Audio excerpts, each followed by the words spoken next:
All right, here we go, guys. A channel update. We're still around, yes. It's been a little bit of a break in between filming. Now, and that's just pure to the fact that for the first time in a long time, I've decided to take a break. Winter's weather has been putrid. Everyone knows that. Winter was putrid this year. It's probably one of the worst winters we've had in Victoria for years. Fishing has been a bit tough and all that for a lot of people, but weather windows have been that far in between, if you get what I'm trying to say. So for the first time in a long time, I decided to take winter off. Yes, all right. I took the last 2.5, 3 months off, knuckled down, started stocking up on gear, getting ready for a big spring, and a big summer coming up, and then into a big autumn again. So over winter, did a little bit of here and there fishing just to see what the fishing was like. And yeah, it was only a couple of fish, a couple of squid caught here and there. So the fishing has been difficult. But I only did that just, I'm addicted. I can't help it. But yeah, we have taken a break. Now we're back after our winter's break for the first time in a long time. We're gearing up for spring. It's going to be a big spring this year. It's going to be a big snapper season. And we've got a few big plans coming up. So, as everyone knows, I've been building boats for a living, building some absolute weapons, won't deny that. But I've decided to move on from that industry now. It was taking up a fair bit of my fishing time, let's face it. So I'm moving on to some bigger and better things coming up, and I'm hoping that will squeeze in more fishing time and back to more filming time too. So, what's happening coming up into spring and summer? As everyone knows, a little while ago now it would be, I sold my vessel, my boat, a little while ago now. So I've had a lot of questions of what's happening with you and your boats. Now I do miss having a boat. I love boats. I've had boats all my life. Boat-wise, we'll be reassessing that towards the end of the year, into the new year, because we're waiting to move house. So I've got to see where the budget is at once we go into our new house, once we've selected a new house and done the whole paperwork and and move into our new house. And then I can reassess where my budget will be at for a boat. So for this snapper season, summer, autumn, we're going to still be going out. We'll be out with Paul. Paul is still with us at the moment. Well, Paul is still with us. I finished building his weapon for him not long ago. Port Phillip Boating Centre had that as a demo boat for a little while, as they are family. So Phil had that as a demo, and it was an absolute success as a demo. A lot of people loved it, and a lot of people purchased the exact same model. And I do recommend, if you're going to purchase a boat, go and see Port Phillip. He's got some absolute weapons down there. I should know, I built most of them. Yeah, so what's happening now with Paul? Paul has kept the boat at home. They did take it out on the Marlin in New South Wales, so check this photo out. He did get to christen the boat. Very, very happy with the boat, he said. He loves the boat. I did ask him to take a camera up and see if we can get an episode film, but Paul even admitted he's not that good with cameras and talking on camera and stuff like that, so he just sent through the photos, which was cool. So I'm happy for Paul. He has christened that brand new vessel. Now he's back home in Victoria with it. He's left it at home. He's doing some tweaking. He's setting this up the way he needs it, the way he wants it, to become an absolute weapon again. Or more of a weapon, I should say. So he's tweaking with the prop at the moment. We've got the prop off the gearbox, and he's just waiting for his prop to come back. He's getting some new cupping done to it and all that sort of stuff. And in the meantime, he's playing with the inside of the boat, resetting it up and getting it ready for snapper, squid and whiting. I was on the phone to him the other night, and we're both crying together. And what I mean by crying, Victoria Fisheries have got to take a leaf out of, or VR Fish, have got to take a leaf out of New South Wales book. We were watching live on the footage of Bermagui boat ramp of people absolutely slaughtering, but slapping massive yellowfin. They've got a massive run of yellowfin again, so we're watching them, people holding big yellowfin and all that on the boat ramp camera, and we're like, if only we could just bolt up there right now. But anyway, and then Paul got talking and he said, Phil, so what's happening with snapper? So I've been monitoring the bay temperature. We're still sitting at around that 12 degrees, 12.5. So we're still a couple of weeks away from the snapper. So we want that 13.5, 14 degrees before the snappers start to fire up. And they're entering the bay as we speak. We know they're entering the bay because there has been the odd little one or two getting caught now. But usually after that first full moon in September, they start coming in. So the bay temperature is slowly on the rise, very slowly, because of all this crappy weather we're having in Melbourne at the moment. So once it hits that 13.5, 14, we're going to start looking for the snapper. So to be safe, Paul's getting really excited. He's actually getting super excited. So he's like, get ready, big snapper season coming up, big summer coming up. Now, Eddie's side of things, if I'm going to be transparent and honest, yeah, he sold his boat. He was very happy. He wants to build a brand new weapon. He wanted me to build him a weapon, but I've moved on from that industry now. Yeah, I haven't heard from him for the last 2 months or so. He's been busy with his family stuff and all that. His family's still got, personal problems going on with health and stuff like that. So I'm leaving Eddie to be with his family at the moment. He did go and visit Paul last week, and we're on the phone all together. He gave Paul the cover from his old boat to Paul to cover the brand new weapon. So Eddie's still around, but we just don't know when he's going to come back. So we're leaving that as is. When Eddie shows up, he shows up. When he disappears, he disappears. Eddie's Eddie. So Eddie's taking a bit of a backtrack at the moment. So it's going to be mainly Paul and I.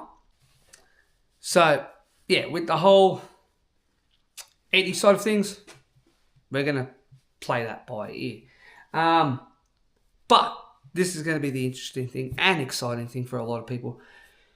When we were running the 3 boats, a lot of people were like, oh, that's great to see you're always out in the water, smashing fish, great content. This is on the old channel.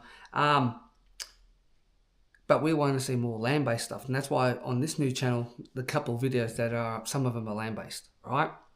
Go back and click on those and have a look, by the way. They're pretty cool. So I'm going to start doing more land-based side of things in between fishing with Paul and all that, all right? Now, coming to the land-based side of things, we've recently just passed Father's Day.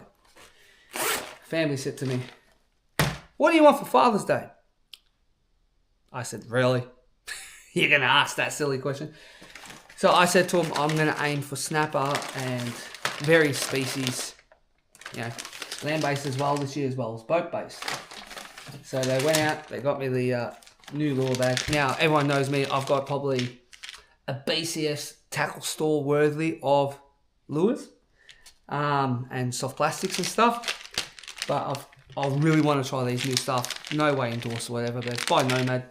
Especially these little guys. They've got ball bearings in them. You can weight them and unweight them and all that kind of stuff. That's going to be good for the freshwater and saltwater estuaries and stuff. Snapper will eat these. So I'm going hard on the land-based sort of lure side of things. I've got 2 colours in those. That one there, if you ask me, looks like a silver whiting. Then it also looks like a white bait for the freshwater and saltwater too. So I'm covering both bases there. Now, tell me that I'm not going to be hitting the snapper hard, boat and land-based this year, right? I have got the 5-inch squids, right? Now, I'm a big fan of this brand in the squid vibes that they have, the hard body ones, right? And I lost an absolute monster last year with Paul. I've been rigging hard at the moment. I've done a lot of rigging at the moment. And that's what I've been doing over winter. Check this out. Now, this bag might look dirty, and that's because while rigging, if you can see teeth marks, I left that in the kitchen the other day. The back door was open because I was just letting the dog out. I had to go to the toilet. Came back and the dog had this in the backyard, and he's been, look, it's all covered in mud. He was throwing this around, chewing on it. Lucky for him, he did pierce the bag, a couple of the bags. But lucky for him, he didn't get a hook in his mouth. He jumped over the bench and grabbed these and thought these were toys. He didn't know they were snapper rigs. Silly dog. Silly dog. So I'm going to have to change this pouch over because it's, ruined now. But over the whole course of winter, I have probably, and these are all paternoster rigs and sliding rigs and stuff like that for land-based and boat-based. I have a lot of snapper rigs ready to go there. So I'm pretty much set for the whole snapper season, just in that. that's a bit of the channel update coming up. We've got a lot of sessions coming up. I'm still in the process of planning at the moment. And yeah, I'm actually trying to plan a couple of trips coming up, as in like from today, I'm just trying to plan the next few trips coming up as we speak. No, I am not going to be like, oh, snapper every episode. I'm going to be varying it from freshwater to saltwater, estuarine, and you name it, different species. I will mix it up a little bit because you don't want to just see snapper. Oh, wait, we've hit summer now. Whiting, squid, white. It gets a bit bland, yeah? So it'll be all mixed up and stuff like that, but this year should be a good year. Now, coming up in the next episode that I've just recently filmed, and I'm editing that up at the moment because that's a bit more into detail. We're on to bigger and better things. We're going to stick with the YouTube side of things instead. Now, coming up in the next episode, I am going to go through the full detail. So, back when we had the website and social media, I used to do annually every year the number one snapper tips, these number one things that you got to look for, the things that help get the bites and all that stuff. I'm going to be doing, well, I've already done it. I'm editing up an episode as we speak based on that. And this episode that is coming up, you're not going to want to miss it. So make sure you subscribe to the channel because I'm going to be explaining to you guys something I've never done before. I've kept this close to my chest.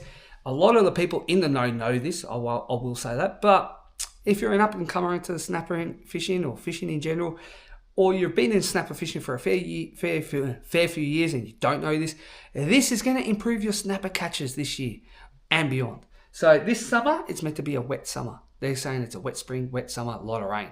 Right. So I'm going to be explaining to you why the snapper fishing is going to be better. All right. The snapper fishing is going to be better.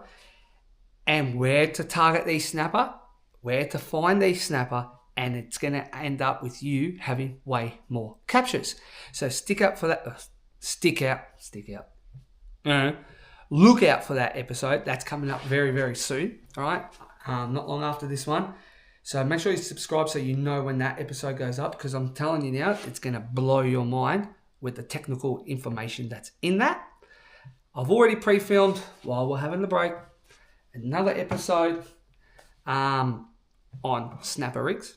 Right now, I've already showed you guys on the channel on how to make a paternoster rig. Okay, so there's a few other variations I want to show you just for everyone. So from boat to land-based and stuff like that. Especially because I'm going to do a little bit more land-based this year. I've got a couple of rigs that I want to show you guys that will help improve your casting. Okay, and it's going to help you land more fish, and you don't have to use the ridiculous leads that I see people using when they're snapper fishing. I've got a few episodes coming up, which is pretty damn good. Back into the filming a lot more now. So yeah, look out for the next episode.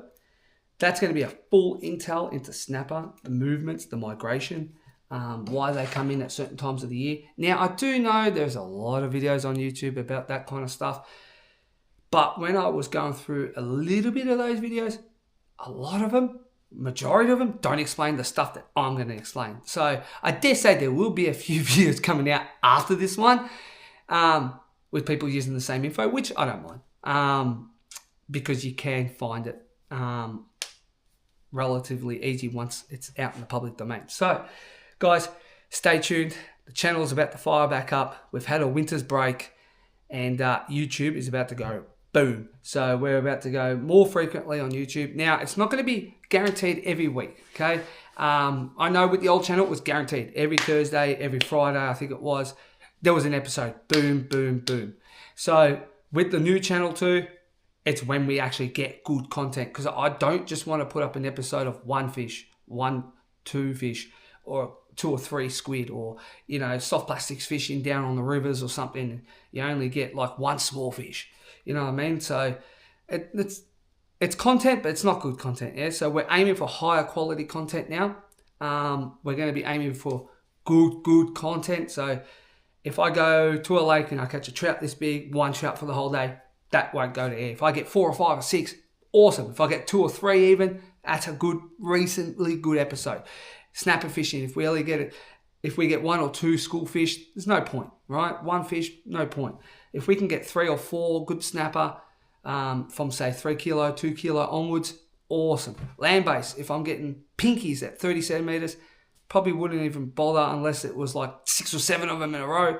But if we get 1 or 2 or even 3 land-based snapper, even 1 is good for content on land-based because it just shows you can catch decent fish.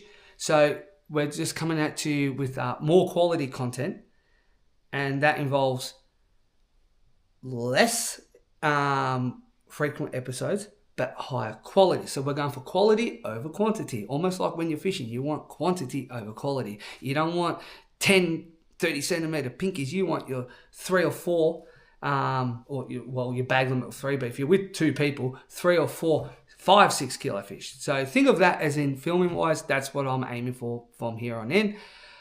And yes, I am going to be doing a review or a walkthrough of Paul's boat once we are together and on the boat, on how it was built and what the features are and how good the boat is and stuff like that. So look out for that. That's pretty cool. I'm going to be doing a whole walkover of that boat too. That will be a future episode. But guys, thanks for sticking around on the channel. We had our winter's break. We're back. And the channel's going to get as frequent as it can with quality content, not just numbers of content, if you get what I'm saying. So guys, stay tuned for next week. We've got that whole full snapper intel coming. So that's a quality content right now because it's going to be a hype. I dare say from grand final day onwards, it's just all about snapper for the next month with people. So we will have a fair few snapper content coming up, hopefully. I'll see you in the next episodes and then hopefully see you soon with some good old snapper buckles.